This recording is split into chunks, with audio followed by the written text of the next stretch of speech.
Film Karma देशभक्ति कहानियों से प्रेरित फिल्म थी।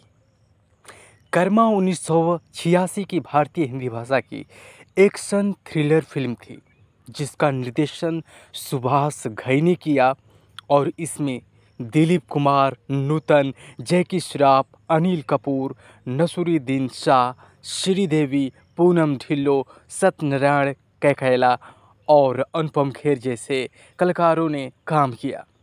यह फिल्म सुभाष घई और दिलीप कुमार को उनकी पिछली फिल्म विधाता 1982 की सफलता के बाद फिर से साथ में लाई। इस फिल्म में पहली बार दिलीप कुमार को अनुभवी अभिनेत्री नूतन के साथ जोड़ा गया। यह 1986 की सबसे ज़्यादा कमाई करने वाली भारतीय फिल्म थी और दशक की 11वीं सबसे ज़्यादा कमाई करने वाले बॉलीवुड फिल्म बनी।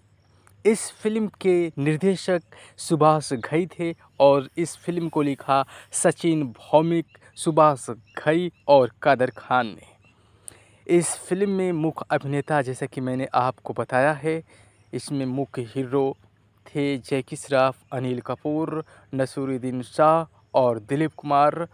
और इस फिल्म के असली विलन थे अनुपम खेर और इस फिल्म की हीरोइन थी श्रीदेवी और पूनम ढिल्लों।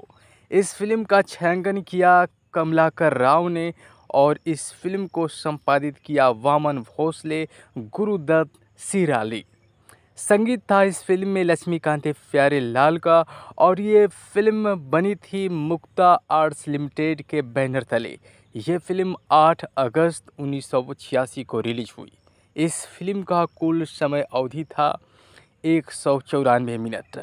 ये फिल्म 6 करोड़ 65 लाख की बजट में बनी और इसने बॉक्स ऑफिस पर 13 करोड़ की कमाई किया। इस फिल्म की कहानी की शुरुआत होती है। दरअसल राणा विश्व प्रताप सिंह एक पूर्व उच्च पदस्थ पुलिस अधिकारी एक ऐसी जेल के प्रभारी हैं जो अपराधियों को सफलतापूर्वक सुधारती हैं। उन्हें सूचना मिलती है कि एक प्रमुख आतंकवादी संगठन ब्लैक स्टार के प्रमुख डॉक्टर माइकल डोंग को पकड़ लिया गया है और उन्हें उनकी जेल में स्थानांतरित किया जा रहा है। एक बहस के दौरान डोंग एक जेल वार्डन पर हमला करता है। विश्वा डोंग को थप्पड़ मारता है। डोंग इसका बदला लेने के कसम खाता है और विश्वा के भाग जाने के विश्वा प्रताप सिंह के भाग जाने के दौरान ब्लैक स्टार के आतंकवादी अचानक हमला करके जेल को तहस नहस करके और पास में रहने वाले विश्व प्रताप के परिवार को मारकर डोंग को छुड़ा लेते हैं। हालांकि उसकी पत्नी रुक्मणी और उसका छोटा बेटा बच जाते हैं और रुक्मणी अपनी वाणी खो देती है, यानी अपनी आवाज़ खो देती है। कुछ समय के बाद शो के बाद विश्व प्रताप डोंग और ब्लैक स्टार को न्याय की कटघरे में लाने के मिशन पर निकल पड़ते हैं। इस मिशन को भारत सरकार की मंजूरी मिल जाती है और विश्व प्रताप, बैजू ठाकुर, जानी गणेश्वर और एक पूर्व आतंकवादी खैरुद्दीन खैरू चिश्ती को सफलतापूर्वक अपने साथ शामिल कर लेता है। एक वन रेंजर के भेष में विश्व प्रताप भारतीय सीमा के पास अपना अड्डा बनाता है, जहां उन्हें लगता है कि डैंग का अड्डा यही है। विश्व प्रताप, बैजू, जानी और खैरू अपनी ट्रेनिंग के दौरान एक मजबूत रिश्ता बनाते हैं और बैजू और जॉनी क्रमशः राधा और तुलसी से प्यार करने लगते हैं। खैरू विश्व प्रताप से विनती करता है कि बैजू और जानी को जाने दें, क्योंकि उसका मानना है कि वे सुधर गए हैं। विश्व प्रताप यह सुनकर दुखी होता है। जहां तक विश्व प्रताप का सवाल है, उनका एकमात्र उद्देश्य मिशन पूरा करना था। आतंकवादी उसे गोली मार देते, जबकि वो बैजू, जानी और खैरू की रक्षा करता है, जो पास की एक इमारत में बंद है। विश्व प्रताप को अस्पताल में भर्ती कराया जाता है। तीनों सैनिक परेशान हैं। उन्हें एहसास होता है कि उन्हें प्रताप सिंह के लिए मिशन पूरा करना होगा। उन्हें डॉक्टर डैंग का परिसर के सटीक स्थान की खुफिया जानकारी मिलती है, जहां वे सफलतापूर्वक घुसपैठ कर लेते हैं। आतंकवादियों द्वारा बंदी बनाए गए भारतीय सैनिकों की मदद से वे परिसर को नष्ट करने और आतंकवादियों को मारने की तैयारी करते हैं। जल्द ही स्पष्ट हो जाता है कि कड़ी सुरक्षा वाले इस हथियार केंद्र को नष्ट करना ही आतंकवादी संगठन को हराने का एकमात्र तरीका है। खैरू एक योजना बनाता है जिसमें विस्फोटकों से भरा एक ट्रक इमारत के बीचों बीच ले जाना शामिल है। बैजू और जॉनी तर्क देते हैं कि योजना बहुत खतरनाक है और इस प्रक्रिया में वो सभी मारे जाएंगे। खैरुद्दीन जीत सुनिश्चित करने के लिए खुद को बलिदान करने का फैसला करता है। जॉनी और बैजू मुख्य परिसर में लौटते हैं और शेष आतंकवादियों को मारकर लड़ाई को अपने अंत तक पहुंचाते हैं। प्रताप सिंह जल्दी से स्वस्थ होकर लड़ाई में शामिल हो जाता है और डॉक्टर डैंग को मार डालता है। इस प्रकार मिशन पूरा होता है और रुक्मणी अपनी आवाज़ उसकी वापस आती है जब वो ज़ोर से चिल्लाती है। जब उसको एक जेल में बांध दिया जाता है उस दौरान वो चिल्लाती है और अपने बेटों को पुकारती है, तभी उसकी आवाज़ आ जाती है। बचे हुए 2 सैनिकों को वीरता पदक से सम्मानित किया जाता है और खैरू को मरणोपरांत पुरस्कार दिया जाता है और बैजू और जानी राधा और तुलसी से सुखी वैवाहिक जीवन जीते हैं। और इसी के साथ इस फिल्म की कहानी का समापन हो जाता है।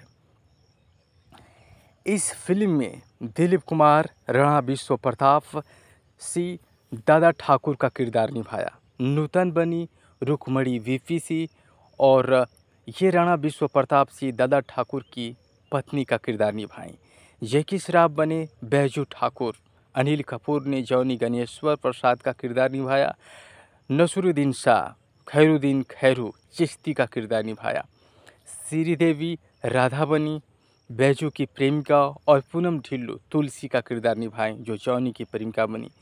अनुपम खेर जो इस फिल्म के मुख्य खलनायक थे, डॉक्टर माइकल डैंग का किरदार निभाया। दारा सिंह बने धर्म दादा ठाकुर के मित्र थे और किशोरी सहाड़े हीना का किरदार निभाएं। खैरुद्दीन की प्रेमिका अतिथि की भूमिका निभाएं। शक्ति कपूर जग्गा जाली का किरदार निभाए। धर्मा का छोटा भाई डॉक्टर डैंग का वो साथी होता है। टॉम ऑल्टर रेक्सन का डॉक्टर डैंग का साथी। मणिक ईरानी जारी रखें ये भी डॉक्टर डैंग का साथी का किरदार निभाए। बिंदु अंबिका चाची बनी जो तुलसी की मौसी थी। शरद सक्सेना सोमू स्थानीय जो आतंकवादियों के गिरोह के साथी बने चाची का आदमी और शम्मी मौसी धर्म की चाची और शिव दुबे किटम किट्टू के सहायक बने। सतीश कौल सुनील प्रताप सिंह दादा ठाकुर के ज्येष्ठ पुत्र बने और सुनील की पत्नी गया एक किरदार में थे। कैकेला सत्यनारायण किटम किट्टू और शशि पुरी अनिल प्रताप सिंह और दादा ठाकुर के दूसरे बेटे का किरदार निभाए और चुंगल हंसराज दादा ठाकुर के सबसे छोटे बेटे बने और मुकरी छोटे खान दादा ठाकुर की जेल में पुलिसकर्मी का किरदार निभाए। बीजू खोटे आगरा जेल में एक जेलर थे और विनोद नागपाल त्रिपाठी गृह मंत्री के रूप में किरदार निभाया। दान धनोहा ज्ञान सिंह भारतीय सेना अधिकारी बने और बीएसओ की जेल का कैदी। सुभाष घई कंधे पर साइकिल के लिए पैदल यात्री विशेष उपस्थिति नजर आई। कमलदीप वीरेन रुक्मणी के भाई वीपीसी बने। इस फिल्म में सारे गाने लक्ष्मीकांत प्यारेलाल ने दिए और इस फिल्म के सारे गानों को लिखा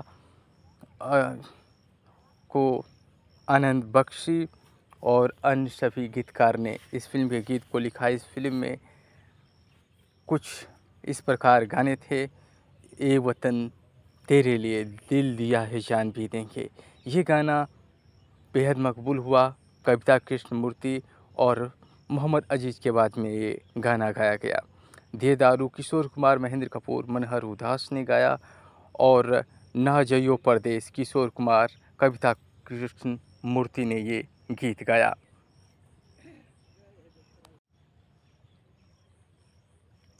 इस फिल्म में कई गीत थे। ना जइयो परदेस किशोर कुमार कविता कृष्णमूर्ति ने ये गाना गाया, बहुत मकबूल हुआ। और मेरा कर्मा तू मेरा धर्मा इस फिल्म का टाइटल सॉन्ग बना और मनहर उदास मोहम्मद अजीज़ सुरेश वाडकर ने इस गीत को गाया। ये वतन तेरे लिए मोहम्मद अजीज़ कविता कृष्णमूर्ति ने गाया। ए सनम तेरे लिए दिलीप कुमार मोहम्मद अजीज़ कविता कृष्णमूर्ति ने इस गीत को गाया। मैंने रब से तुझे मांग लिया। मनोहर उदास, अनुराधा पौडवाल और सुखविंदर सिंह की आवाज़ था इस गाने में। ए मोहब्बत तेरी दास्तां अनुराधा पौडवाल ने गीत गाया। कुल मिलाकर कर्मा की फ़िल्म की कहानी और उसकी गाने पाएँ तो ये फ़िल्म की कहानी बहुत अलग रही थी।